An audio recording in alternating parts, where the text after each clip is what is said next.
Technician A says when diagnosing a CV axle, which is a constant velocity joint, turn in a tight radius and listen for a clicking noise.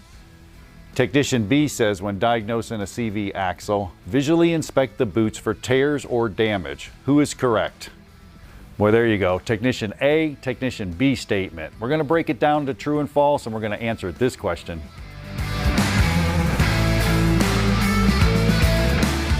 Well, one of those questions, we have to understand everything about a CV axle and what's going on. An actual drive axle, mostly for a front-wheel drive car, but they can be in rear-wheel drives as well. Let's take a look at a CV joint. You got an inboard plunge joint and you got an outboard fixed joint. Now, the plunge joint actually moves for effective lengths for the suspension. When the suspension goes up and down, it has to change lengths. Now, the outboard, that's actually fixed, but it has to turn with the wheel. Better yet, I'll show it to you right here on the table. You can see this one right here.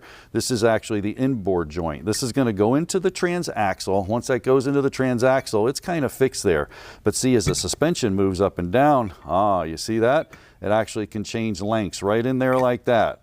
That's the inboard plunge joint. Those bearings in there, they have to be good. They cause clicking. And when you turn the wheel and stuff, as you go around the turns, you want to diagnose that for clicking as well. Now this one on the other side right here, this is actually fixed. You see it doesn't change lengths, but it does allow you to turn to the right and to the left. As you turn, you're going to have to actually flex this joint as well. Now, once again, there's bearings inside of there. They have to be greased and they have to be kept clean. What's going on inside of there? Well, you could have a tripod, a double offset, cross groove, just different names you may hear on that ASE exam, but they're all different types of joints. The key is all of them have to be greased. They have to be lubricated. What do I mean by that? Well, I'm actually going to show you on this diagnostics here. What do you want to do when you're checking a CV axle? Well, you want to turn from stop to stop and you want to make sure the boots aren't torn and all the grease is missing.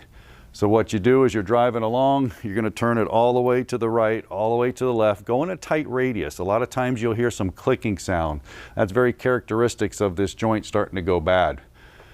The inspection, just take a look at it. Turn the wheel, look at the boots. Those boots should be filled up with grease. If the boots are torn and the grease has come out or they're even ripped, dirt's going to get in there and it's going to affect those bearings and it's going to cause some noise, clicking, grinding as you're driving. There's one right there that's blown apart. Just take a look at it. Anytime you're doing suspension work, make sure that's in good shape. So our question says, Technician A says when diagnosing a CV axle, turn in a tight radius and listen for a clicking noise. Classic, absolutely true. Technician B says when diagnosing a CV axle, inspect the boots for tears or damage. Absolutely, that grease has to stay in there or dirt's going to get in there and it's going to cause some problems. Now, CV axles are all part of the A-2 manual transmission and drivetrain exam, but you know all about them, so you're not going to have any worries.